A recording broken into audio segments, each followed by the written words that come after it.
জাফরানকে বিশ্বের সবচেয়ে দামি মশলা হিসেবে বিবেচিত করা হয়। এর মূল্য প্রতি কেজিতে প্রায় 5 লক্ষ টাকা। কাশ্মীরের জাফরানকে সবচেয়ে উৎকৃষ্ট মানের বলে মনে করা হয়। এর আহরণ প্রক্রিয়া অনেক জটিল। প্রাচীন পদ্ধতিতে হাতের মাধ্যমে ফুল থেকে জাফরান সংগ্রহ করা হয়।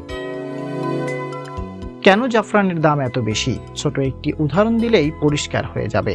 মাত্র 1 পাউন্ড বা 453 গ্রাম জাফরান পেতে প্রয়োজন 1,70,000 ফুল। প্রাচীন গ্রিক এবং রোমানরা সুগন্ধি হিসেবে জাফরান ব্যবহার করত এবং 1550-এর দশক থেকে চীনা ম্যাটেরিয়া মেডিকায় জাফরানের উল্লেখ রয়েছে। আজ ভেষজটি রান্নার মশলা এবং পোশাকের রং হিসেবেও ব্যবহৃত হয়।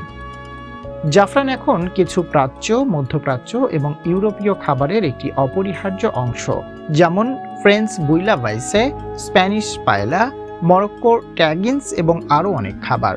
জাফরান অবশ্য খুব দামি মশলা।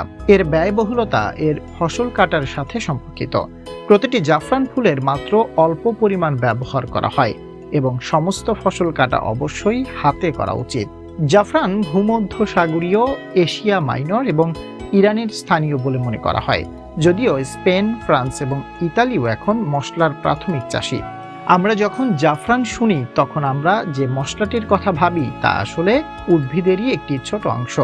জাফরান একটি বেগুনি ফুল। সেই স্বাতন্ত্র্য সূচক হলুদ রং, মিষ্টি ভেষজ গন্ধ এবং তিক্ত স্বাদের জন্য আমরা যা ব্যবহার করি তা আসলে স্টিগমা, পরাগ অঙ্কুরিত অংশ, লাল পিস্তিলের শেষে উদ্ভিদের স্ত্রী যৌন অঙ্গ। প্রতিটি জাফরান ফুলে মাত্র 3টি কলঙ্ক থাকে। একবার স্টিগমাটা গাছ থেকে আলাদা হয়ে গেলে তাদের রং এবং গন্ধ সংরক্ষণের জন্য তাদের শুকানো হয়।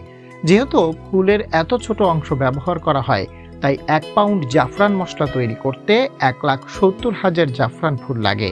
প্রতি গাছে অল্প পরিমাণে জাফরান মশলা, সেই সাথে ফসল কাটা ম্যানুয়ালি করতে হয়, ফলে জাফরানের দাম অনেক বেশি। আপনি যদি এ পর্যন্ত আমাদের ভিডিওটি দেখে থাকেন তাহলে লাইক, শেয়ার দিয়ে আমাদের সাথেই থাকুন।